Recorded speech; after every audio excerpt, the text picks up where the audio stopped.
Muy buenos días. Vamos a compartir el tema que nos han invitado a preparar para este curso de farmacología clínica con el tema del papel de la enfermera en la terapia antimicrobiana. Agradeciendo pues también la invitación al Comité y Jefatura de Enseñanza del Hospital General Luis González Cosío para esta presentación. Los objetivos que vamos a manejar en este momento pues son identificar los antibióticos y los antivirales de uso común en pediatría, reconocer los mecanismos de acción de estos fármacos, identificar los efectos terapéuticos y los efectos adversos y reconocer la importancia en los cuidados de la administración por parte de la enfermera. Pues dentro de esta práctica de lo que es la aplicación de los medicamentos, la preparación de los mismos, etcétera, pues hay varias normas como es la 072, desde el etiquetado de los medicamentos, la estabilidad de los fármacos y los medicamentos, que es la 073, la 2020, que es la instalación y la operación de la farmacovigilancia, la 022, que prácticamente instituye las condiciones para que se administre la terapia de infusión, por ejemplo, en los diferentes condiciones hospitalarias. Entonces, en realidad, pues hay varias normas oficiales mexicanas en las cuales nos podemos basar para esta práctica que tiene, obviamente, tan importante lo que es la enfermera en la ejecución de las indicaciones respecto a la aplicación de los medicamentos. Definitivamente, bueno, pues algunas de estos aspectos que vamos a ver el día de hoy, pues los hemos revisado, algunas incluso de los aspectos, conceptos y diapositivas mismas, las hemos compartido con el personal de enfermería en otros cursos, como fue el curso taller que se implementó, se impartió del curso de antibióticos, fue un curso taller de antibióticos, tanto para el personal de enfermería como para los médicos. Definitivamente, pues la administración o desde la indicación de los diferentes fármacos que se utilizan como terapias antimicrobianas, pues obviamente tienen aspectos legales desde quien lo indica y quien lo aplica o quien lo administra. Entonces, definitivamente, cuando vamos a administrar un medicamento, pues definitivamente tenemos que conocer todo este tipo de efectos en el momento en que se administran.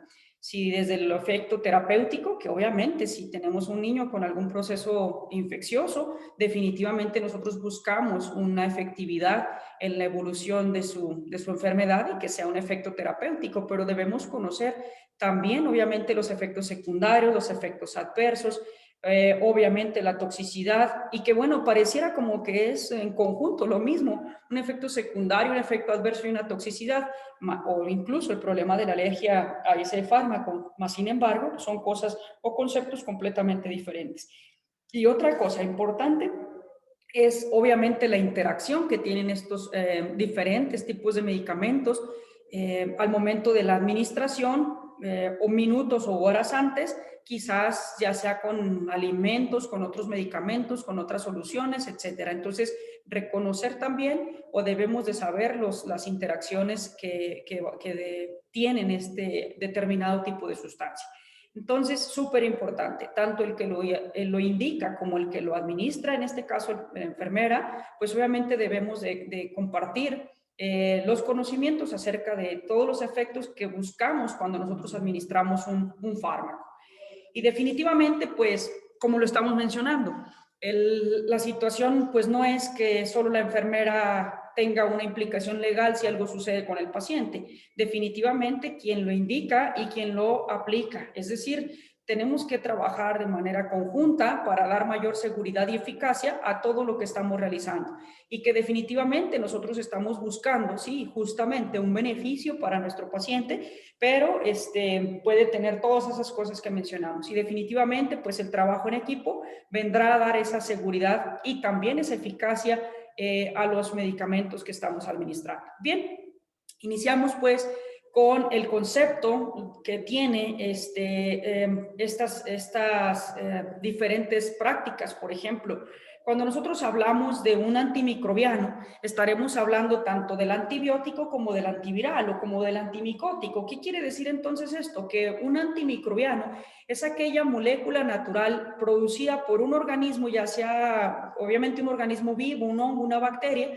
de ahí se obtiene de manera sintética o semisintética y que va a ser capaz de inducir la muerte o que se detenga el crecimiento tanto de bacterias como de virus como de hongos. Quiere decir que un antiviral es un antimicrobiano, es un medicamento que está actuando contra la vida de ese virus, ¿sí? Igual cuando hablamos de un antibiótico, entonces ya ahora sí va a ser un subgrupo de los antimicrobianos que va a tener una actividad específicamente antibacteriana. Entonces, cuando hablamos de antiviral, antimicótico y antimicrobiano, antibiótico, estamos hablando de antimicrobianos. Y entonces los antibióticos son un subgrupo de estos antimicrobianos. Los antivirales son también, obviamente,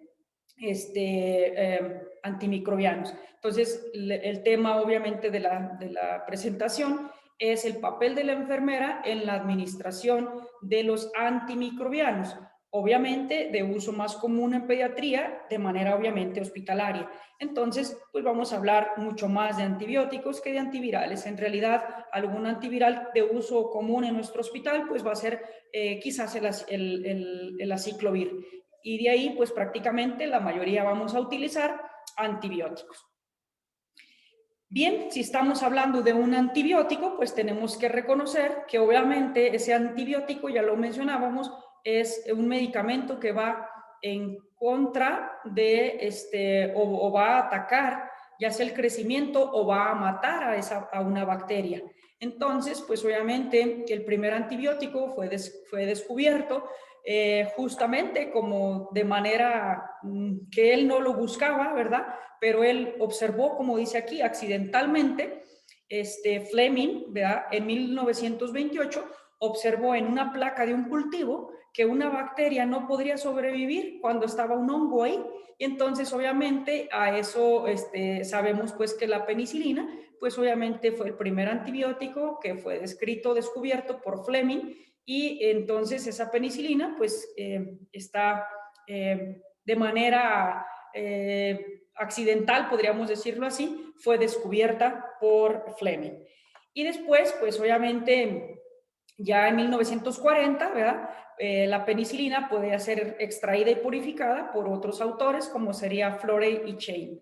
Y entonces, bueno, pues obviamente entonces vamos a reconocer que nuestro primer antibiótico fue la penicilina, o el más de los antiguos. Entonces, los antibióticos van a ser antibióticos van a ser antimicrobianos que van a ir contra las bacterias. Entonces, pues ahora hay que reconocer la bacteria para que sepamos cómo justamente los antibióticos van a actuar sobre las bacterias. Y entonces, tenemos pues que reconocer la pared de las bacterias y tenemos bacterias gram negativas y tenemos bacterias gram positivas. ¿Por qué se dice bacteria gram negativa o gram positiva? Esto es en base a la tinción que obviamente Hans Christian Gram, ¿verdad? Lleva su nombre, así Christian Gram, él prácticamente identificó las bacterias a través de una tinción.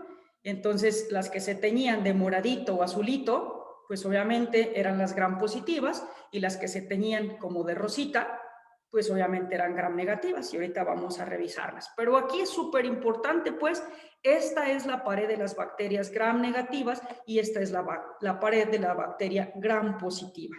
Obviamente, pues dependiendo del grupo de edad, pero la mayoría de las infecciones, tanto de que se adquieren en la comunidad, o las que se adquieren incluso en un nosocomio, pues van a ser o gram positivas, y obviamente, por ejemplo, en los recién nacidos o ya en el área hospitalaria, pues tenemos también mayor participación de bacterias gram negativas.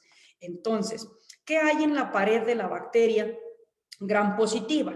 En la pared de la bacteria gram positiva existe aquí una capa gruesa de lo que se llaman peptidoglicanos, ¿sí? Entonces, estos peptidoglicanos, en esta parte, pues obviamente tenemos la participación del ácido lipoteicoico y el ácido teicoico, que forman parte de la estructura importantísima de la pared de la bacteria gram positiva.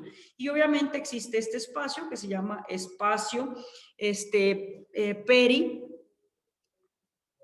periplasmático, ¿verdad? Entonces, este espacio periplasmático está separando lo que es la parte de los peptidoglicanos con la pared plasmática. Entonces, tenemos una pared o membrana plasmática, un espacio periplasmático y la parte importantísima de lo que son los peptidoglicanos.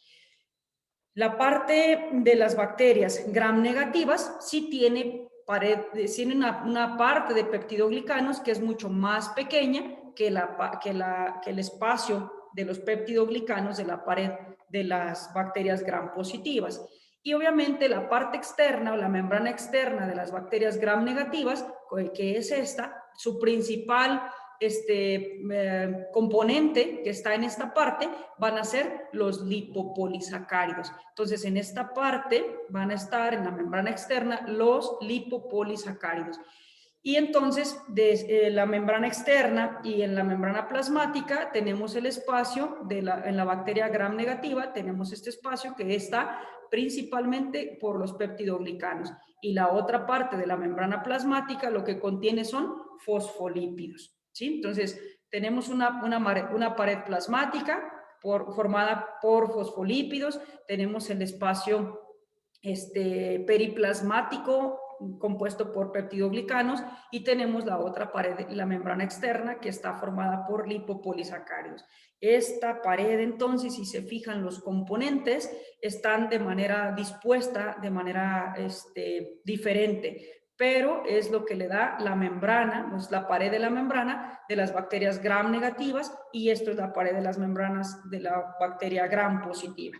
Entonces ya cuando las teñimos en el microscopio, pues obviamente dijimos que las que se tiñen de moradito son gram positivos y las que se tiñen de rosa son gram negativos, de tal manera que nosotros vamos a tener también en forma, más bien de la forma en que se observen o como ellas se conforman las bacterias, si son así, se llaman cocos, ¿verdad?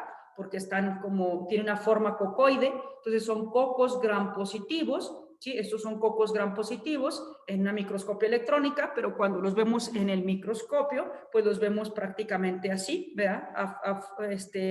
De forma cocoide, y cuando los vemos así, pues son bacilos, ¿verdad? Son bacilos. Entonces, estos, por ejemplo, son bacilos gram positivos. ¿Por qué bacilos? Pues la forma bacilar, ¿verdad? Y la tinción es moradita o azulada, por eso son bacilos gram positivos. Estos otros son bacilos gram negativos, bacilos gram negativos. Estos son coquitos, ¿verdad? Son cocos, pero son gram negativos porque se tiñeron de rosa. Entonces, de esta manera, cuando nosotros vemos en el microscopio, tenemos una tinción de Gram, ¿verdad? Porque ya vimos ahorita que Hans Gram fue quien dio la denominación, y entonces de manera rápida podemos identificar a las bacterias. Aún nosotros las estamos viendo en el microscopio, pero todavía no nos reporta, no es un cultivo donde nos reporten que es un streptococo, ¿sí? No nos está diciendo todavía el nombre de la bacteria, solo las identificamos como la forma cocoide, y si se tiñe de moradito o azul es gram positivo, si se tiñe de rosa es gram negativo. Entonces tenemos formas bacilares y formas cocoides. Bien, súper importante. ¿sí? La bacteria, estas son las partes de la bacteria. Tenemos que reconocerlas porque justamente habrá medicamentos que van a actuar en la pared celular. Esta es la pared celular y ahorita vimos la pared de la membrana, ¿verdad? De la pared celular, de las bacterias gram positivas y las gram negativas. La membrana plasmática será esta que sigue hacia adentro. Obviamente en el interior tiene plásmidos, tiene cromosomas, tiene ribosomas. Y entonces hay ribosomas subunidades 30, subunidades 50S, donde actúan específicamente algunos medicamentos en esta parte, ¿sí? Obviamente inclusiones también de reserva, tienen mesosomas, tienen flagelos, ¿verdad? Estos que parecen espermatozoides, no son espermatozoides, son flagelos, y también tiene en esta parte de la pared celular, en la parte externa, obviamente tienen fimbrias. Entonces, toda esta estructura de las bacterias, pues obviamente cada una de las partes de la misma le va a dar cierta funcionalidad, pero así como obviamente estas bacterias pueden atacar al organismo de una persona, pues obviamente los medicamentos que vamos a utilizar para evitar que crezcan o para matar a las bacterias, pues específicamente va a tener, los medicamentos van a actuar en alguna parte de ellas, ¿sí? De la misma manera, luego veremos los mecanismos de resistencia, pero las formas en que actúan los antibióticos sobre la bacteria, pues va a ser en base a la estructura que tenga esa bacteria. Entonces, como les mencionaba, dentro de esa información cromosómica, pues obviamente hay RNA mensajeros y también hay DNA. Va a haber medicamentos que van a actuar sobre los RNA mensajeros o medicamentos que van a actuar sobre los DNA. Y en los ribosomas, acuérdense que dijimos que también va a haber subunidad 50 y subunidad 30S. Algunos medicamentos van a actuar sobre de ellos y también en la formación o la síntesis del ácido fólico, pues aquí también tendremos la acción de algunos medicamentos, específicamente quien actúa ahí, por ejemplo, pues va a ser el trimethoprim. Bien, entonces ahora hemos conocido justamente la definición y los conceptos de los antimicrobianos y de los específicamente antibióticos. Estamos ahora hablando de los antibióticos que van a ir contra la vida de las bacterias específicamente. Entonces, los antibióticos justamente tenemos dos tipos. Se clasifican en base a la actividad que van a tener. Por ejemplo, vamos a tener antibióticos que son bacterioestáticos o bactericidas. ¿Cuál es la diferencia entre ellos? ¿Cuáles son bacteriostáticos y cuáles son bactericidas? Serán bacteriostáticos aquellos que impiden el desarrollo y la multiplicación de la bacteria, pero no llegan a destruir a la bacteria, no la llegan a matar, solo impiden su crecimiento o su multiplicación. Y los bactericidas, pues como su nombre lo dice, o la definición bacteroicidis, que es obviamente letalidad o muerte, pues es justamente los medicamentos que son bactericidas, son letales para la bacteria. La van a alisar y la van a destruir, la van a matar. Entonces, tenemos pues que los antimicrobianos de tipo antibióticos tenemos bacteriostáticos y bactericidas, ¿sí? Entonces, los bacteriostáticos, ya dijimos, bloquean el desarrollo y la multiplicación de la bacteria, pero no la matan, no la alisan, no la destruyen, ¿sí? Por lo tanto, cuando retiramos el medicamento, el efecto es reversible. Aquí viene otra característica de los bacteriostáticos. Impiden su crecimiento, su desarrollo, su multiplicación, y cuando suspendes el medicamento, pues obviamente el efecto es reversible. ¿Quiénes son bacteriostáticos? Tetraciclina, sulfonamidas, el trimethoprim, el cloranfenicol, los macrólidos y las lincosinamidas. De uso hospitalario muy común, pues ¿qué vemos? Pues por ejemplo el trimethoprim, los macrólidos, ¿verdad? La citromicina, las claritromicinas y las lincosinamidas. La famosa clindamicina es una lincosinamida y la vemos obviamente de uso relativamente común en nuestro hospital. Entonces, estos son bacteriostáticos. Los que son bactericidas, los antibióticos que tienen efecto bactericida, pues provocan, como ya hemos mencionado, la muerte de la bacteria y por lo tanto, obviamente el efecto es irreversible. Este medicamento lo que va a hacer es matar la bacteria y no puede tener reversibilidad, es irreversible.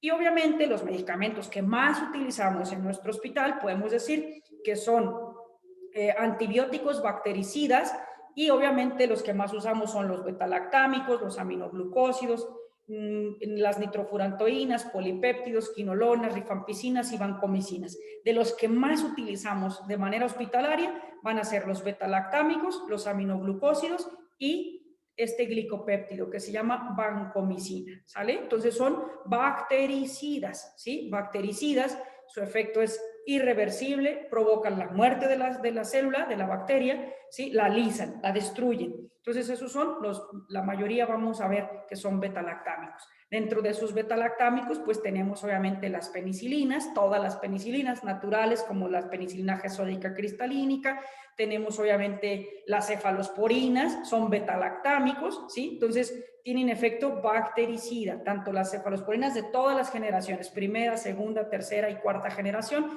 pertenecen a los betalactámicos, ¿sale?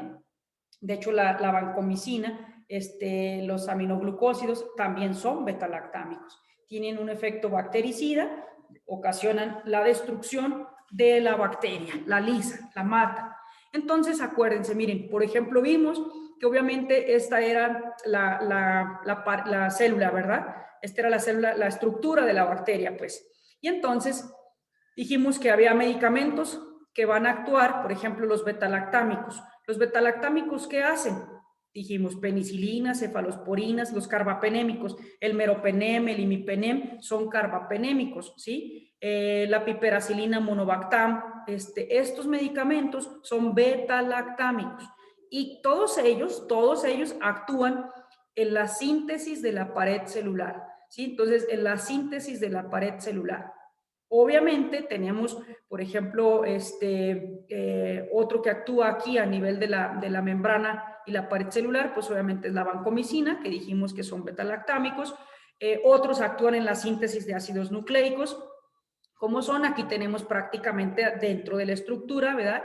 En la formación de lo del ácido fólico, que específicamente ahí es el trimetoprim. Los medicamentos que actuaban en esta parte del ribosoma de la membrana, del interior de la bacteria, el ribosoma en la unidad 50S y en la unidad 30S. En la unidad 50S, ahí actúan los macródidos, la clindamicina, el inesolid, cloranfenicol, ¿sí? Todos ellos van a actuar en la unidad 50S. Los otros que obviamente van a actuar, hablamos de la síntesis pues proteica, de lo que son las subunidades ribosómicas 50S y 30S. En la subunidad 30S, pues las tetraciclinas y los aminoglucósidos. La gentamicina, la micacina de uso común hospitalario es un antibiótico de tipo, va a actuar principalmente en la unidad 50S, ¿sale? En la síntesis de proteínas, actuando en la parte ribosómica de la subunidad 30S. Ahí actúan los aminoglucósidos y van a ocasionar, obviamente, van a tener un efecto bactericida, ¿sí? Bactericida. Hay algunos que, dependiendo la concentración mínima inhibitoria, pueden tener efecto bactericida o bacteriostático. Quizás en alguna literatura puedan encontrar que algunos medicamentos van a tener efecto bactericida o bacteriostático, dependiendo la concentración que logren a nivel inhibitorio.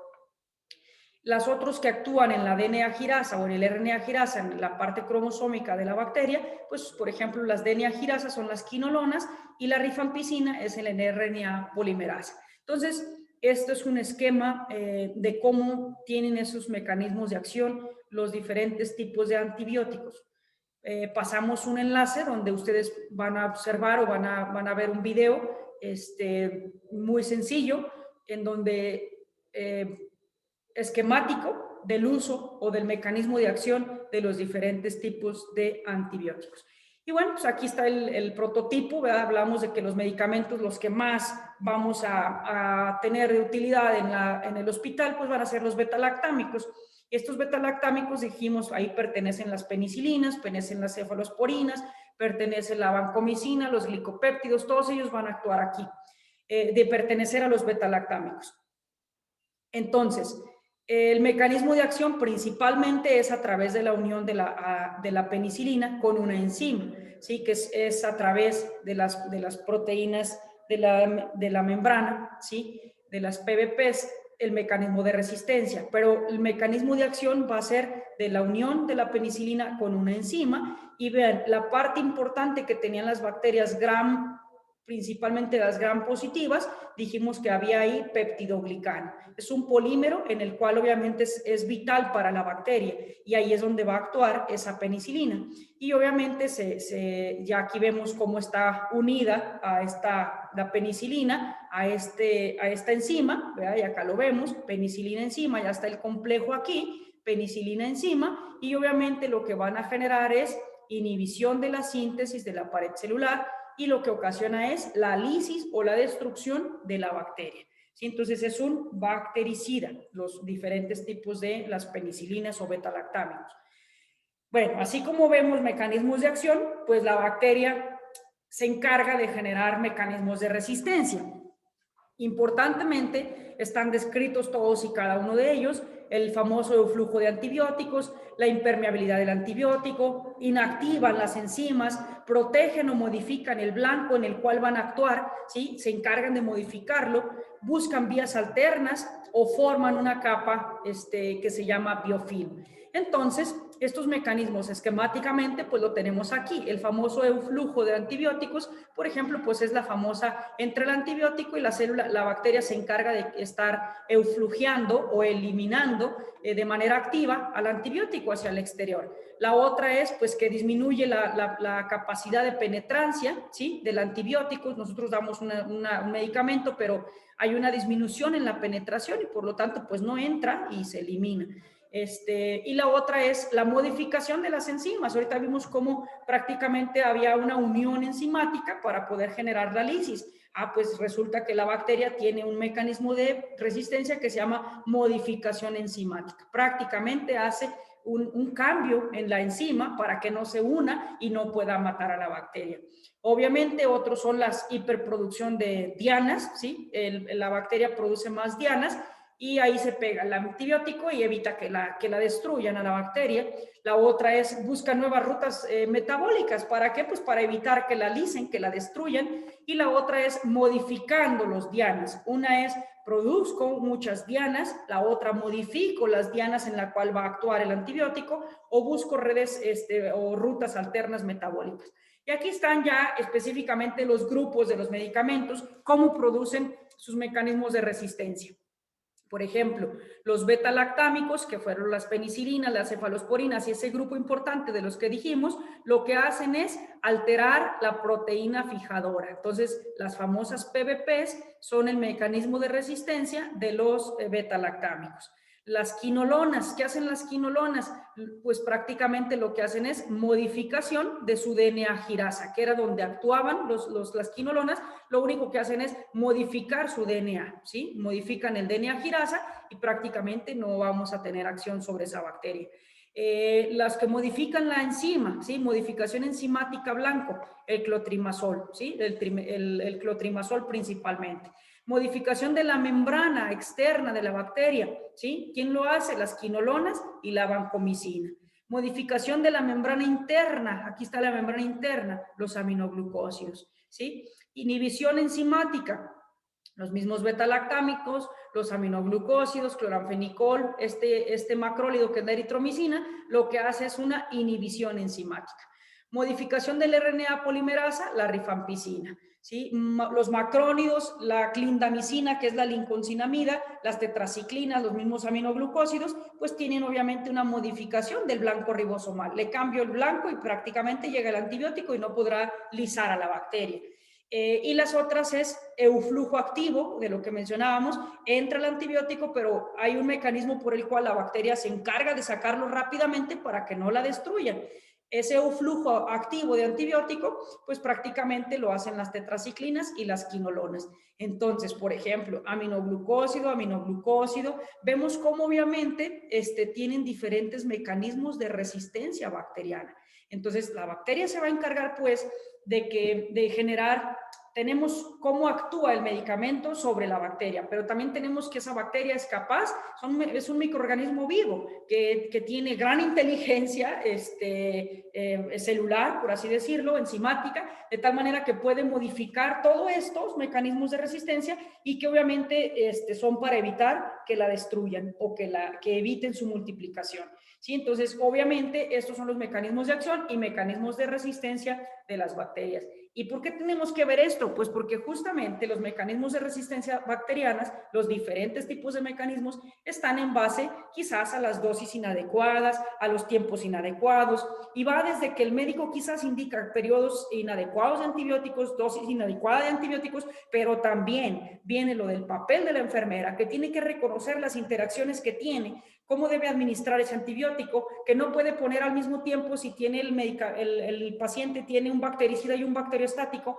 si lo pone por vía endovenosa y lo pone al mismo tiempo y le pasa push o bolos, ¿verdad?, del antibiótico, si le están indicando aplíquelo en tanto tiempo, o si lo administra de manera conjunta en la misma lumen del catéter, por ejemplo, o en un catéter periférico, pues obviamente ahí vamos a tener una acción importante sobre los mecanismos de interacción y de resistencia. ¿Qué tenemos los médicos, obviamente, cuando hacemos la administración la indicación de un antibiótico? Pues tenemos que ver todo esto, la edad del paciente, el grupo, los antecedentes epidemiológicos, si tiene o no tiene vacunas, si padece ya de alguna enfermedad, a lo mejor es un niño con una inmunodeficiencia, dónde adquirieron la infección, si se adquirió en el nosocomio, si se adquirió en la comunidad, qué factores de riesgo tiene ese niño, si ha recibido tratamientos previos, datos clínicos que tiene, sí, si tiene fiebre, hipotermia, está pálido, terroso, tiene dificultad para respirar, pero ¿qué otros datos clínicos tiene? A lo mejor está chocado, simplemente por un estado de choque, mi prescripción de antibiótico va a ser obviamente uno diferente, ¿sí? Valorar los laboratorios básicos que pueda tener el paciente, la biometría, los reactantes de fase aguda, para definir qué tipo de medicamento voy a elegir. ¿Qué otra cosa tenemos que valorar? Pues obviamente, ¿es un niño inmunocomprometido o es un paciente inmunocompetente? Que muchas de las veces comentamos que obviamente si el paciente ha llegado a un hospital y tiene una enfermedad es porque obviamente no es tan competente de tal manera que ya el proceso infeccioso va en evolución. Obviamente la sospecha diagnóstica, porque obviamente cuando llega el paciente nosotros tenemos solo una sospecha diagnóstica a través del análisis clínico que estamos haciendo del paciente, pensamos en un posible agente infeccioso, híjole, ¿será neumococo, será estafilococo, será qué tipo de agente puede ser? Pero todo no es en base a la magia, es en base al análisis obviamente epidemiológico y los datos clínicos que tiene nuestro paciente. Obvio, la epidemiología local, que es súper importante, saber los niños que llegan al Hospital General de Zacatecas por una neumonía de la comunidad, ¿cuál es el agente infeccioso más común? A esos, obviamente, si nosotros tuviéramos estudios epidemiológicos locales, pues obviamente nos serviría sería de mucha utilidad para definir los esquemas de los antibióticos. Y bueno, pues definitivamente nuestro tratamiento que vamos a iniciar, le llamamos empírico, o vamos a iniciar en base a todo el análisis que estamos haciendo. Obviamente, cuando seleccionamos el antibiótico, debemos de saber, al igual que la enfermera, cuál es la farmacocinética, la farmacodinamia, cómo se transforma ese medicamento en el organismo, cómo es la biodisponibilidad del fármaco, cómo se elimina, si es por vía renal, si el metabolismo es hepático. Todas estas cuestiones de cada fármaco que estemos indicando debemos de conocerlo. Y es parte de cómo vamos a seleccionarlo. Como les comento, esto es obviamente por parte del médico cuando da la indicación, pero también quien lleva a cargo la ejecución debe de tener estos conocimientos. Entonces, idealmente, pues hay que identificar al patógeno, sería lo idóneo, ¿verdad? Cultivamos la secreción del paciente, ya sea un cultivo de sangre, de orina, líquido cefalorraquídeo, alguna colección purulenta, etcétera, y tratamos de identificarlo a través de ¿qué? Pues de cultivos, ¿verdad? Cultivos ya sea específicos, para identificar a los agentes infecciosos, conocer los gérmenes más frecuentes de la comunidad o del hospital. Hay que evaluar y meditar siempre sobre el cuadro clínico, ver la edad de nuestro niño, la dosis que vamos a administrar, por dónde se lo vamos a poner, por dónde se elimina el fármaco, cuánto tiempo va a durar el tratamiento, qué efectos colaterales tiene, qué interacciones va a tener nuestro medicamento que vamos a dar. Claro, el estado nutricio de nuestro pacientito, si hay algún factor genético, metabólico, ya que específicamente se conozca de ese paciente, si ya tiene algún problema de alergia, ¿sí? La función respiratoria que tiene nuestro niño, la función renal y la función cardiovascular. Como les digo, está en estado de choque, pues prácticamente necesitamos cierto tipo de antibióticos. Tiene un problema de insuficiencia renal nuestro paciente o no está orinando bien, pues obviamente yo también tengo que valorar el tipo de medicamentos que estoy administrando. ¿Cuáles son las causas de que los antibióticos fracasan? Los antibióticos fracasan, pues obviamente porque a todo paciente con fiebre pretendemos darle un antibiótico. Los antibióticos no son antitérmicos. Los antibióticos ya dijimos que son antimicrobianos que van contra la vida de una bacteria, ya sea inhibiendo su multiplicación o lisando a la bacteria. Entonces, a veces a todo paciente con fiebre queremos darle un antibiótico, ¿sí? O a cualquier infección respiratoria, tiene mocos, catarro, tos y pensamos que hay que darle un antibiótico. O porque simple y sencillamente ya cambió el color del moco de verde a amarillo y queremos darle un antibiótico. Entonces, a veces a cualquier infección respiratoria damos antibiótico y obviamente pues van a fracasar. El uso solo por reportes de laboratorio, a veces, no, pues es que trae leucocitosis, es que hay que darle un antibiótico, ¿no? O a veces el paciente tiene buena evolución, nos cultivan una bacteria, nos dice que es resistente, pero clínicamente el paciente va muy bien y a veces cambiamos los medicamentos. Usar fármacos que interfieran en su mecanismo de acción bactericida bacteriostático, que era lo que mencionábamos ahora, que si enfermería obviamente administra a la par un bactericida, un bacteriostático, o el médico mismo está indicando un bactericida, un bacteriostático, pues obviamente van a interferir en su mecanismo de acción y obviamente no vamos a matar a la bacteria ni a impedir su crecimiento. A veces el niño tiene una colección purulenta y queremos con puro antibiótico generar un éxito. Pues obviamente no, el antibiótico no va a entrar a las colecciones purulentas y se requiere obviamente de que haya drenaje de las colecciones para poder que tenga mejor efecto los mismos antibióticos. Obvio, el uso indiscriminado y las administraciones inadecuadas. Entonces, los antibióticos pueden fracasar también porque estamos administrando de manera inadecuada los medicamentos. ¿Quién los administra? Pues enfermería. ¿Qué tenemos que reconocer entonces? Estas famosas interacciones de los medicamentos, porque obviamente aquí es donde muy frecuentemente pues la enfermera es quien nos va o ayudar a que tenga el efecto sobre el efecto terapéutico o que pueda tener mayores efectos colaterales o a que realmente el fármaco no tenga la acción adecuada. Entonces, pues obviamente sabemos que pueden tener interacciones los medicamentos entre un medicamento y otro, entre un suplemento o un alimento. ¿Sí? Específicamente, omeprazoles, ahorita lo vamos a ir viendo, pero omeprazol, si lo das vía oral y si el antibiótico es vía oral o si el antibiótico es IV y el omeprazol es IV, definitivamente es un medicamento que nunca puede ser administrado y muchas veces o muchos pacientes a nivel hospitalario tienen omeprazol y tienen antibióticos. Si tú los administras a la par, pues yo entiendo que obviamente tienen ustedes sus horarios de administración de los fármacos, pero aquí también es súper importantísimo, ¿sí? Que obviamente esos horarios sean también compatibles con las famosas interacciones y que tienen que reconocer que si el omeprazol le toca cada 12 horas y la micacina cada 12 horas, por ejemplo, pues no puedo administrarlos al mismo tiempo, ¿sí? Aunque sean a las 12 y 12 o 8 y 8, no sé, pues no puedo administrarlos en el mismo momento, porque los administro de manera simultánea y lo que voy a generar es una interacción farmacológica entre el inhibidor de bomba de protones, que es el omeprazol, y el antibiótico. Entonces, esto es bien importante. Claro, influye también para la interacción de los medicamentos la edad, el sexo, las características morfométricas, o sea, si tiene desnutrición, cómo está el aspecto de ese paciente respecto al peso, los aspectos fisiológicos del paciente, como decíamos, si está en estado de choque o no, y la otra, los polimorfismos genéticos, tanto del paciente como de las bacterias. Entonces, las interacciones las vamos a clasificar por las consecuencias de la interacción. ¿Qué quiere decir? Pues que podemos tener interacciones benéficas, pero también podemos tener alteraciones adversas. ¿Cuáles son las interacciones benéficas? Pues la efectividad. A veces les comentamos o se indica, no sé, administrar carbapenémico, un meropenem y la micacina. Cuando nosotros agregamos ese aminoglucósido al carbapenémico es para darle sinergismo y tener una mayor efectividad, ¿sí? A eso se le llama interacción. Quiere decir que puede haber una interacción para beneficio para aumentar la efectividad del antibiótico, pero también podemos tener una interacción adversa en la cual vamos a aumentar la toxicidad o a disminuir la eficacia. Por ejemplo, lo que acabamos de decir, bactericida, bacteriostático al mismo tiempo o un omeprazol y un antibiótico al mismo tiempo, vamos a disminuir la eficacia del fármaco.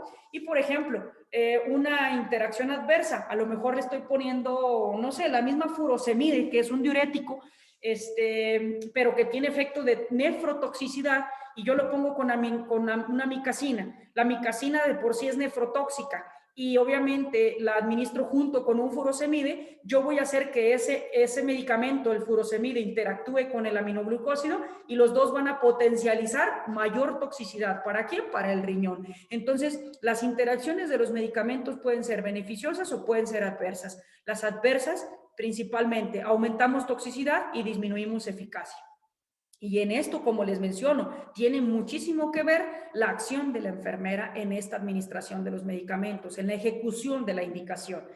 Del sitio de interacción las vamos a clasificar en externas y en internas. Externas, pues porque obviamente hay una incompatibilidad físico-química en la mezcla. Por ejemplo, del sitio de interacción en la incompatibilidad físico-química, ahorita vamos a ver algunos ejemplos, pero desde en qué tengo que diluir este antibiótico, si en salina, en glucosa, en agua, a esos aspectos se va a correlacionar con una interacción externa que obviamente va también a disminuir la efectividad del fármaco. En interacciones internas, por ejemplo, pues ya obviamente a nivel gastrointestinal, a nivel hepático, que es donde vamos a tener la absorción de los fármacos cuando son por vía oral, el metabolismo, ya sea oral o endovenoso, el metabolismo, quien nos va a llevar a cabo la gran mayoría del metabolismo de los fármacos, pues obviamente va a ser nuestra glándula hepática. ¿Sí? Y obviamente la mayoría de las excreciones nos lo va a llevar la vía renal. El otro mecanismo de interacción es por el mecanismo de producción, ¿sí? Ya sean interacciones farmacocinéticas o farmacodinámicas. Es decir, es en base a la concentración que va a lograr el fármaco, ¿sí? O en base a cómo se va a distribuir el fármaco para tener actividad sobre las bacterias en el organismo de ese niño, ¿no? Entonces, interacciones físico-químicas, lo que mencionábamos, pues, de la alteración o interacción físico-química. Por ejemplo, simplemente, miren, el gluconato de calcio, que muchos pacientes de nuestros niños van a tener gluconato de calcio en las soluciones endovenosas. Vean la interacción físico-química que va a tener con todos estos medicamentos. El mismo bicarbonato de sodio, epinefrinas, clindamicina, cefaloxina, ampicilina, anfotericina, tetraciclina. No son compatibles, ¿sí? No son compatibles. Si ustedes, el niño tiene una infusión de gluconato de calcio en las soluciones parenterales que tiene y nosotros vamos a administrar esto, pues obviamente vamos a generar una interacción.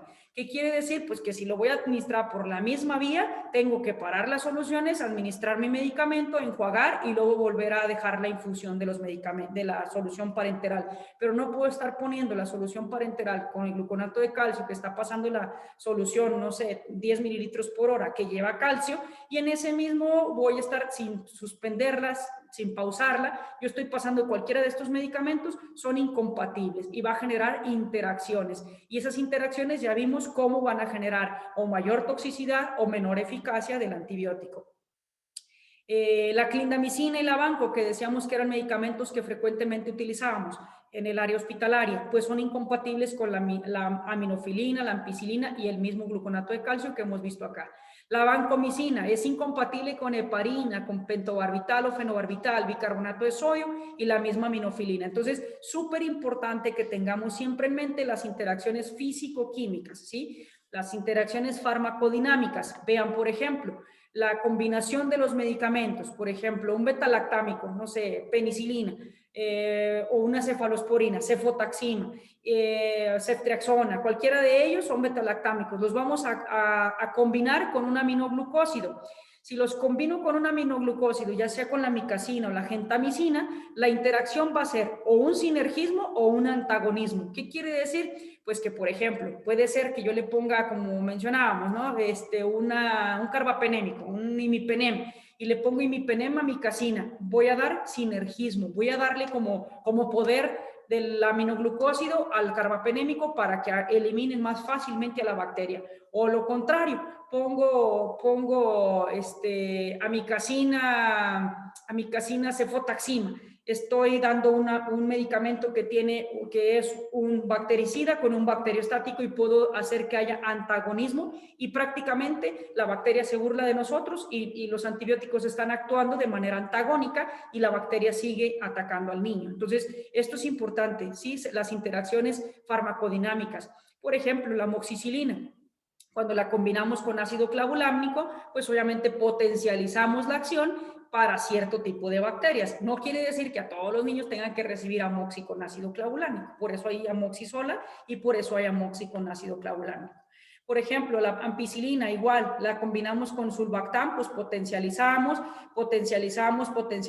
pero vean, los betalactámicos, sí, los betalactámicos en general, asociados a un macrólido, pues podemos generar antagonismo. Amoxi con metro, sinergismo sobre todo para las bacterias del tracto gastrointestinal, pues podemos generar sinergismo. Entonces, súper importante, interacciones farmacodinámicas te van a decir, el paciente puede tener un beneficio cuando combinas los antibióticos, ya sea de manera interactiva para dar sinergismo o potencialización o para generar antagonismo. Entonces, o puede beneficiar o puede perjudicar. Entonces, importantísimo. Otras farmacodinámicas, pues igual, vancomicina, la clindamicina. Vean, por ejemplo, vanco con amicacina, por ejemplo, generamos mayor daño renal. Con la heparina, interacción con la vancomicina y no vamos a tener una acción adecuada. Con becuronio, vamos a producir una depresión de la función neuromuscular. Vancomicina con becuronio, ¿sí? Mayor depresión neuromuscular. Vancomicina con indometacina.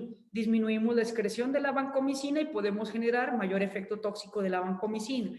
Clindamicina con bloqueadores neuromusculares, como el mismo becuronio, rocuronio, cualquiera de los bloqueadores neuromusculares, aumentamos el efecto bloqueante, ¿sí? Aumentamos el efecto bloqueante. Clindamicina con aminoglucósidos, mayor daño renal. Entonces, daño renal, importantísimo, no se nos tiene que olvidar. Otra importantísima interacción farmacológica que puede llevar a la muerte al paciente es obviamente cuando utilizamos, por ejemplo, un macrólido que es la claritromicina, la eritromicina, levofloxacino, moxifloxacino, ¿sí? Importantemente podemos generar un problema importantísimo que se llama torsada de Pointes. Entonces, si el paciente está con monitoreo electrocardiográfico y usted está administrando cualquiera de estos medicamentos por vía endovenosa sobre todo, y si ve que aparecen estas famosas señales en el trazo electrocardiográfico, aguas, porque está ante una torsada de Pointes y el paciente puede llevar a la muerte súbita. ¿Cómo se puede yugular, por así decir, o mejorar esta situación antes de que el paciente tenga muerte súbita? Pues obviamente suspendiendo el fármaco y teniendo a la mano siempre sulfato de magnesio, que es obviamente el que puede ayudar un poquito a esa famosa torsada de Pointes. Falla renal, anfotericinas y aminoglucósidos con medicamentos nefrotóxicos como es la misma vancomicina o la misma furosemide, generamos mayor efecto nefrotóxico o daño renal.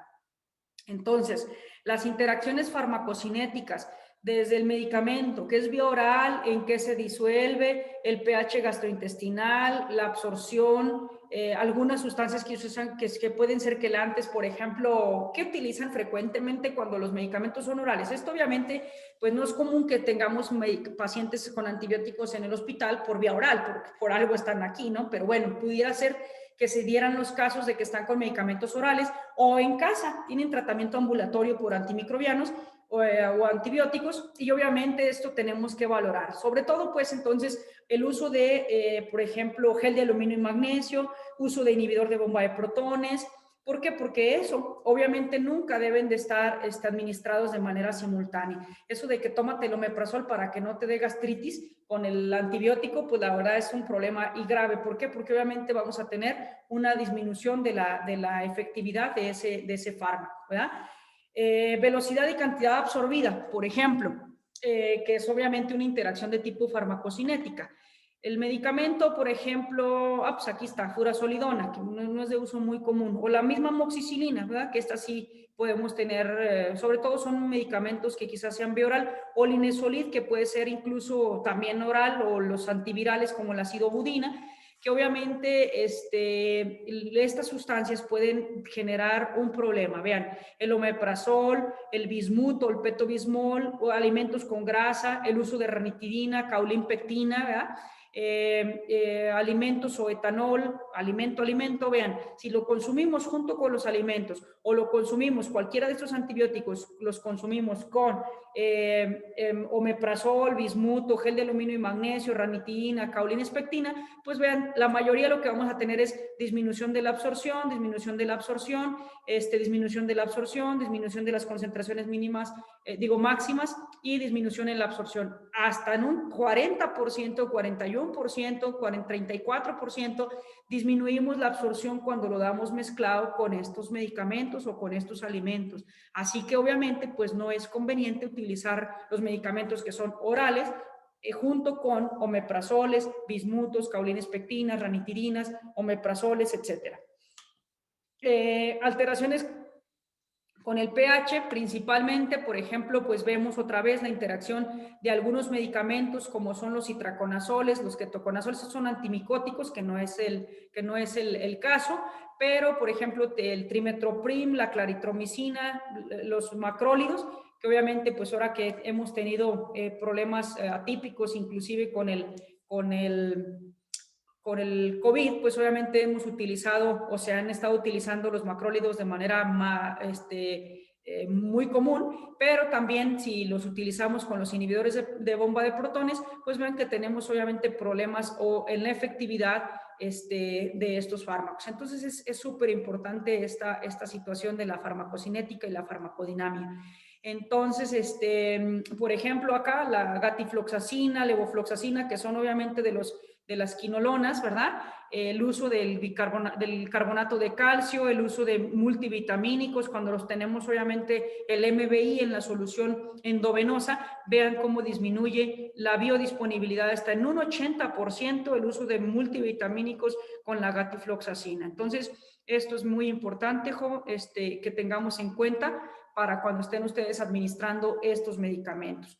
De la misma manera, las alteraciones en la motilidad intestinal de los antibióticos con los alimentos o los antiácidos, ranitidinas o inhibidores de bomba de protones, sucralfatos, ¿verdad? Que son citoprotectores, lo que hacen es alterar obviamente la absorción, disminuyéndola o aumentando la motilidad gastrointestinal. Entonces, obviamente las recomendaciones o las sugerencias, pues es obviamente que no se administre de manera conjunta. No voy a tomar el omeprazol y me voy a tomar la claritromicina para pensar que obviamente no me va a hacer efecto de una gastritis medicamentosa. En realidad no es por eso, y lo que estamos haciendo es tener una interacción importante, y obviamente no es lo correcto. ¿Sí? Las claritromicinas con la digoxina, por ejemplo, macrólidos con digoxina, con midazolam, que sí, tanto el midazolam como la digoxina quizás sean fármacos que estamos utilizando en el hospital, y cuando se utilizan con los macrólidos, pues obviamente disminuimos absorción hasta en un 20%, en un 50%, inhibimos obviamente las glicoproteínas y el citocromo P, el citocromo 3A4, aumentando la biodisponibilidad, y obviamente pues nos dan acá las recomendaciones. Pero importantemente pues recordar que hay interacciones farmacocinéticas y farmacodinámicas muy importantes. Ya el metabolismo que también interfiere, obviamente, o hay interacción farmacocinética en el metabolismo, sobre todo, pues dijimos que el hígado es el que se va a encargar de metabolizar los fármacos en el citocromo, ya sea diferentes partes citocromáticas a nivel hepático, pero el trimetoprim, la claritromicina y los macrólidos pues tienen acción sobre estos citocromos a nivel hepático, y obviamente vean cómo hay medicamentos inhibidores, ¿sí? O inductores. Entonces esto también obviamente va a generar problemas a nivel de mayor hepatotoxicidad.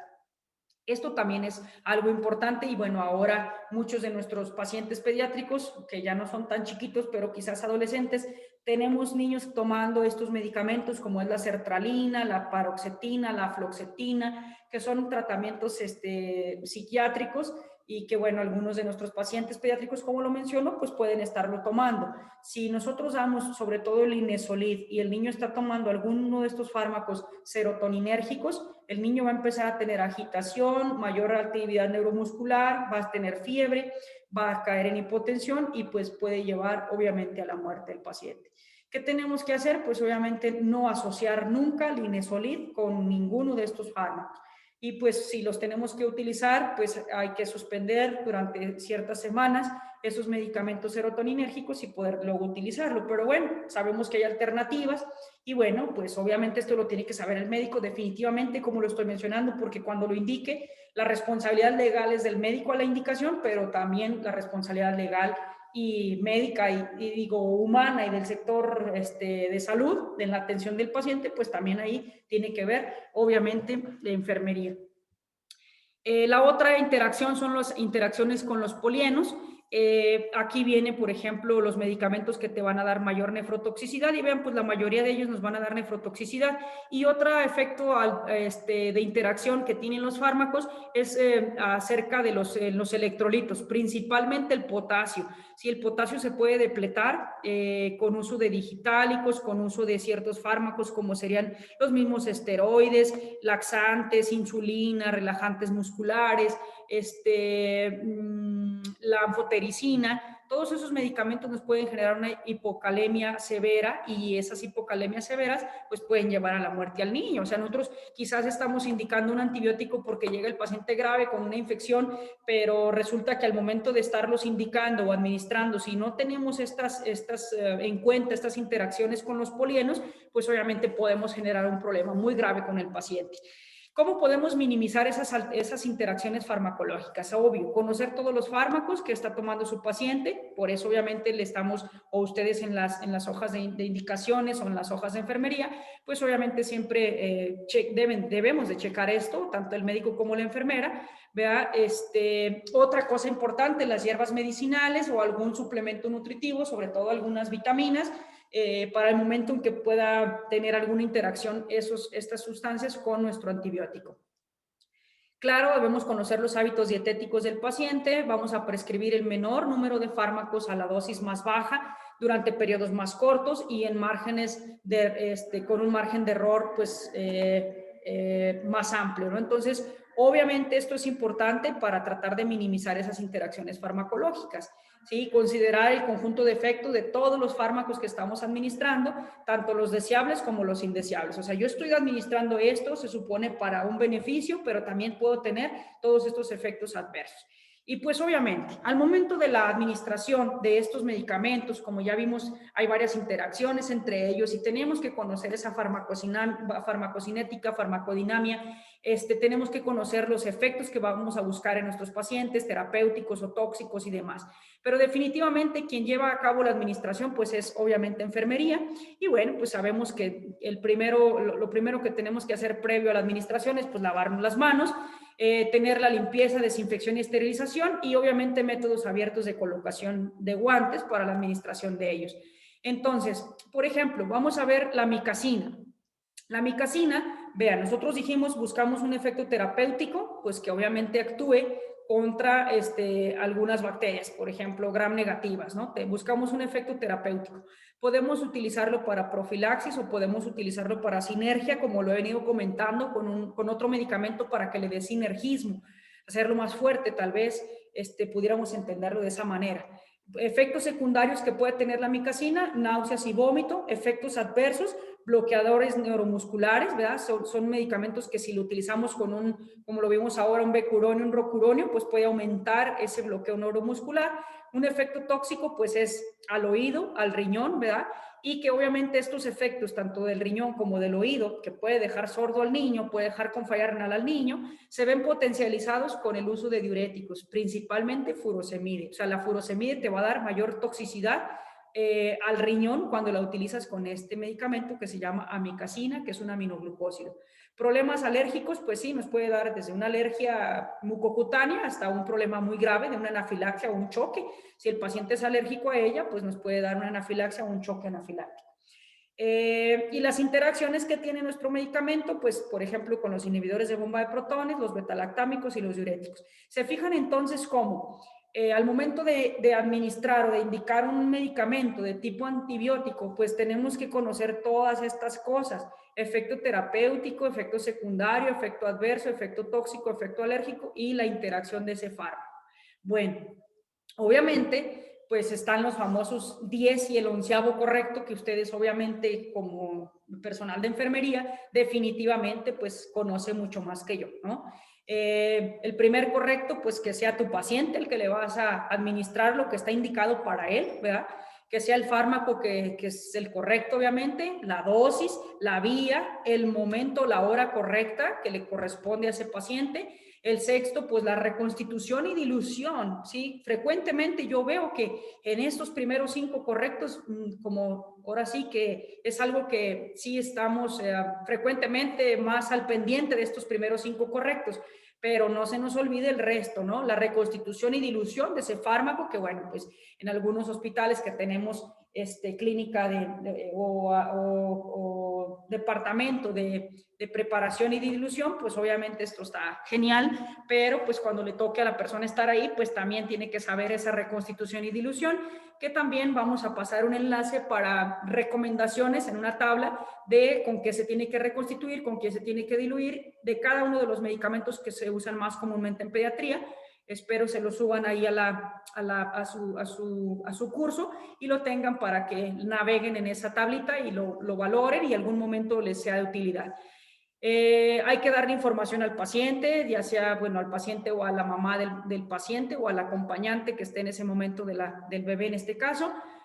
Siempre checar la velocidad de la administración. Si ahí dice que hay que pasarlo en 1 hora, es 1 hora. ¿Por qué? Porque las velocidades de administración van en base también a la efectividad o a la toxicidad. Entonces, claro que tiene que ver, y si ahí dice que lo administre en 1 hora, es 1 hora de infusión continua. No quiere decir que le vaya y le dé puchoncitos cada 10 minutos, ¿sí? Si dice infusión continua de 1 hora, pues es infusión continua en 1 hora. Claro, hay que registrar lo que estamos administrando, y la otra es dar el seguimiento. Entonces, como les digo, que estos siguientes 5 correctos muy pocas veces lo estamos tratando o al menos yo no he visto que de manera muy frecuente lo hagamos, pero pues obviamente hay que hacer los primeros 5 correctos y los siguientes 5 correctos para que ya llevemos los famosos 10 correctos, ¿verdad? Nuestro paciente es el correcto, el medicamento que sea el adecuado, la vía de administración, el momento o la hora en que se lo vamos a administrar, la indicación y la dosis, ¿verdad? En donde obviamente pues que sí sea la indicación terapéutica, que sea obviamente la dosis apropiada para ese niño, la reconstitución, como lo decíamos, ¿verdad? El tipo, el volumen, el volumen del diluyente o en qué lo vamos a diluir, la fecha de caducidad, importantemente hay que checarla ahí en esa reconstitución y dilución o en ese correcto, nos mencionan esa parte importante, que chequemos la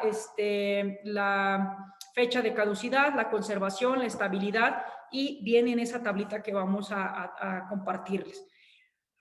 Información al paciente, como ya lo mencionábamos, ya sea a la familiar en ese momento. Si es un paciente pediátrico ya más grande, pues en ese paciente que ya nos demos a entender.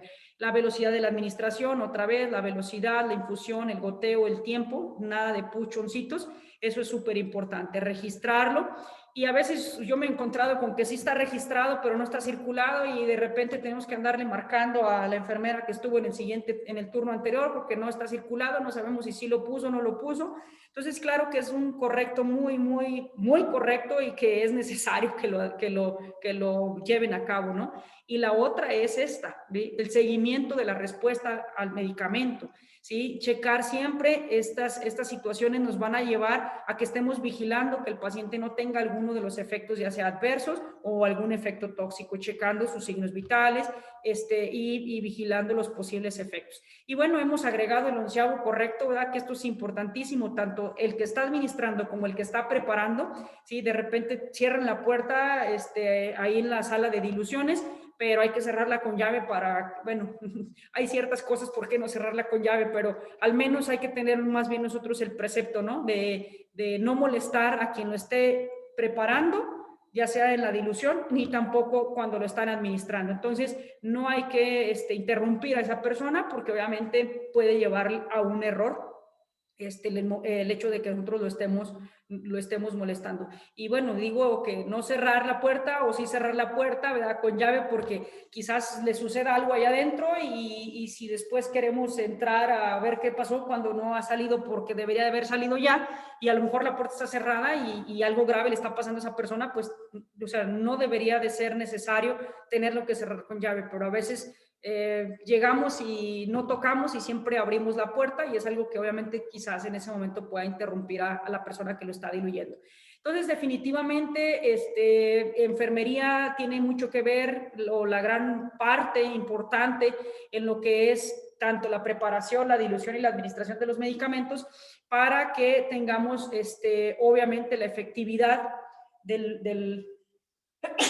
perdón, la efectividad de esos medicamentos, o también puede interferir para que tengamos una situación no deseable con nuestro paciente. Entonces, el médico desde la indicación, la enfermera en la preparación, en la dilución y en la ejecución o administración. Si se fijan, la enfermería tiene más acciones que obviamente el médico solo lo indica y obviamente no por eso quiera decir que jerárquicamente él sea más o sea menos. Dijimos que para evitar los errores en todo esto, pues tenemos que trabajar en equipo y tenemos que verlo de esa manera. Entonces, de la dilución específicamente, importantísimo, el tipo de diluyente, la cantidad, la concentración y la estabilidad. Vienen en esa tablita que vamos a pasar el enlace, donde ustedes obviamente tienen que reconocer esta importancia que tiene en el tipo de diluyente, la concentración mínima, la máxima en la que pueden poner ese medicamento, por dónde lo van a administrar, si la vía es central, si es periférica, si tiene una infusión con calcio, si tiene una infusión con MBI, si tiene al mismo tiempo o en el mismo horario un inhibidor de bomba de protones.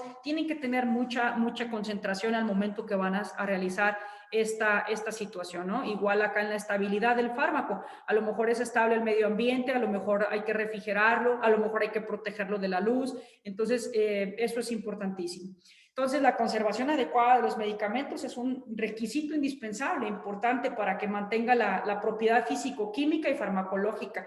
Si a veces no la tenemos una conservación adecuada, pues obviamente no estamos generando el beneficio o no estamos manteniendo la estabilidad de ese antibiótico y pues obviamente la efectividad que vaya a tener sobre tu paciente, pues obviamente es nula, ¿no?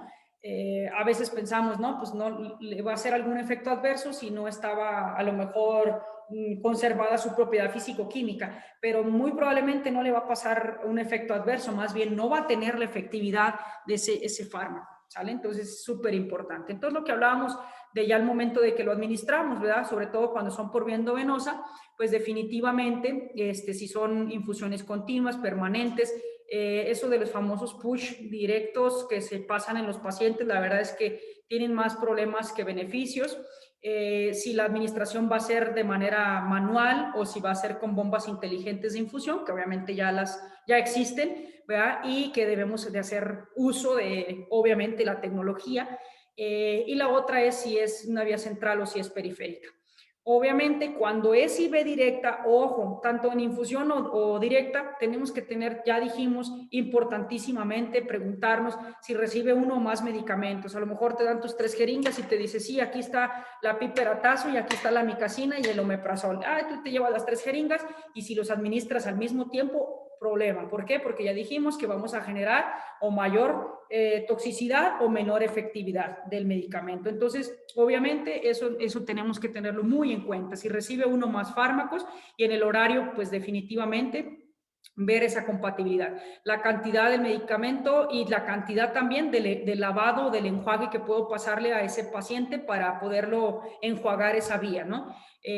Obviamente, al momento bueno, no deberíamos de tener estas famosas punciones de los equipos, porque obviamente ya se sabe y se tiene otros aditamentos para evitar esas punciones, o bueno, no específicamente la punción, sino ya cuando vas a administrar el medicamento en los diferentes tipos de equipo que tengamos. O de lo que dispongamos. Y obviamente los niveles plasmáticos que no serán constantes si nosotros hacemos cualquiera de estas situaciones. Eso es el respecto a la mayoría de los medicamentos que son antimicrobianos, que pertenecen al grupo de los antibióticos, que van a ser, dijimos, bactericidas y que van a ir, o bactericidas o bacteriostáticos, y que van a ir contra la bacteria, ya sea paralizarla o destruirla o para inhibir su crecimiento. Y el otro medicamento que utilizamos pues es obviamente el aciclovir, ¿verdad? Como de los antivirales. Me pidieron que hablara de antiviral y antibióticos. Entonces, obviamente, del que más utilizamos en el hospital es el aciclovir. El aciclovir, las indicaciones que tienen en pediatría, pues es para la varicela, pero varicelas que obviamente estén complicadas y con indicación específica de uso del antiviral. No a todas las varicelas les vamos a dar aciclovir. Y la otra es en el herpes zóster, en pacientes con herpes zóster, pues obviamente lo podemos utilizar. El mecanismo de acción de este antiviral se llama análogo sintético de los nucleósidos purínicos, entonces actúa en lo del ciclo de las purinas y obviamente lo que hace es una actividad inhibidora in vitro y también in vivo frente al virus de los herpes humanos, tanto el herpes simple tipo 1 y tipo 2 y también el de la varicela zóster. Entonces, el mecanismo de acción importante va a ser inhibiendo el análogo sintético del nucleósido de las purinas. Eso obviamente es el principal mecanismo de acción de el aciclovir. Importantísimamente, tenemos aquí la compatibilidad del aciclovir en que se conserva 24 horas a temperatura ambiente, a menos de 25 grados. Las diluciones o compatibles o soluciones compatibles es el cloruro de sodio, la dextrosa, y obviamente podemos administrarlo en infusión intravenosa. Ya dijimos con Harman, lactato, sodio o dextrosa, y obviamente sin ningún problema podemos hacer eso. El aciclovir de manera intravenosa no contiene, la presentación IV no contiene preservantes, así que obviamente se debe de administrar, se debe preparar y administrar y el resto se debe de desechar. La solución no debe ser refrigerada. Si la refrigeran, pues obviamente puede causar precipitación o cristalización y que pueden ser microprecipitaciones o microcristales que obviamente no los podamos ver a simple vista, pero que pueden generar un problema grave en nuestro paciente. Entonces, se debe de administrar siempre en 1 hora, no menos de 1 hora. ¿Para qué? Pues obviamente para evitar el daño tubular renal. Entonces, recordar que el aciclovir es nefrotóxico y que va en base al tiempo de la administración. Entonces, o que no administremos tampoco conjuntamente furosemide. Entonces, evitar administrar furosemide y evitar administrar aciclovir en menos de 1 hora, ¿sale? Entonces, nunca en bolos, en push, ¿verdad? Tiene que ser en infusión continua durante 1 hora. Entonces, debemos de tener una hidratación adecuada de nuestro paciente. Si el niño está con deshidratación, no ha estado orinando, sus gastos urinarios han estado bajos, no debemos administrarlo y nunca menos de 1 hora. Si el niño está deshidratado, si lo administro en 20 minutos y si de pilón lo administro con otro medicamento que es nefrotóxico, como es la misma furosemide, pues le voy a ocasionar una nefrotoxicidad, específicamente un daño tubular a mi pacientito. Entonces, ¿qué efectos adversos tiene? Pues obviamente, sobre todo cuando se utiliza de vía parenteral, o sea, endovenosa. El ungüento, cuando es oral, pues obviamente no tiene esta gama de efectos adversos. Pero principalmente cuando lo usamos IV, el 10% de los pacientes puede presentar exantema, urticaria, prurito, fotosensibilidad, náusea, vómito, aumento de las enzimas hepáticas, inflamación del sitio de inyección o flebitis, pero también falla renal. Acuérdense importantemente el daño tubular que ocasionamos cuando ponemos aciclovir en menos de 1 hora, cuando nuestro niño esté deshidratado o cuando lo administremos conjuntamente con con un medicamento que es nefrotóxico. Y también nos puede ocasionar, pues obviamente, un problema de intoxicación. ¿Cómo vas a ver que tu paciente está intoxicado con aciclovir? Pues obviamente que empieza a tener problemas o síntomas neurológicos como convulsiones, como somnolencia, confusión y que, problema, porque si la varicela es una varicela grave y a lo mejor le estoy poniendo para una encefalitis por varicela, a mi paciente el aciclovir, quizás voy a observar estos datos al momento que estoy administrando el medicamento. Entonces, obviamente son datos de intoxicación del aciclovir. Lo otro, ya dijimos, la falla renal tubular, ¿verdad? Que se puede ocasionar con la administración de este fármaco. Entonces, y en caso de intoxicación, pues, ¿qué tenemos que hacer? Hidratar mejor a nuestro paciente y suspender la administración del medicamento. Y obviamente son pacientes que si los hemodializamos, podemos disminuir los niveles de la ciclovir hasta en un 60%. Es decir, que si tenemos un paciente intoxicado con falla renal aguda y con crisis convulsivas y con afectación neurológica, puede ser que el paciente sea beneficiado si le realizamos una hemodiálisis. Bien, pues entonces esta reflexión importante quiero mencionarla porque obviamente es verdad. Si nosotros hacemos caso a Flores, a Florence, ¿verdad? No a Flores, a Florence, a Florencia, pues vamos a tener obviamente bastante efectividad en nuestra práctica, tanto médica como de enfermería. La observación siempre te va a indicar cómo está el paciente, ¿sí? Cuando aprendemos a verlo, ¿sí? Con nuestros órganos de los sentidos, les digo yo a mis alumnos, ¿sí? Los ojitos para ver, las orejitas para escuchar, las manos para palpar, la naricita para oler. Nosotros podemos ver con nuestros órganos de los sentidos, observando a nuestro paciente, cómo es que él está. Pero obviamente la reflexión nos va a indicar qué hay que hacer. Entonces, necesitamos observar definitivamente, pero también necesitamos reflexionar, porque esa reflexión nos va a indicar qué es lo que hay que hacer con nuestro paciente. Pero importantemente, y con un poquito más grande la letra, la destreza práctica nos va a indicar cómo hay que hacerlo. Entonces, obviamente hay que buscar lograr tener esa destreza práctica porque es lo que nos va a indicar cómo hacer lo que tenemos que hacer. Pero importantemente, la formación y la experiencia van a ser necesarias para saber cómo observar, qué pensar, cómo pensar y qué pensar. Entonces, ¿qué es lo que necesitamos? Una formación y estar haciendo las cosas para tener esta experiencia. Entonces, la formación y la experiencia van a ser necesarios importantemente en nuestra vida diaria, en nuestro actuar diario, en el hospital o en cualquier otro lugar. Y bueno, justamente educar no es enseñar al hombre a saber, sino a hacer. Entonces, muchas gracias por la invitación. Espero que obviamente esta charla les sea de utilidad en su práctica diaria y pues no solo para la práctica, sino también pues para tratar de llevar a cabo este curso que ustedes están llevando. Muchas gracias y enhorabuena. Hasta luego.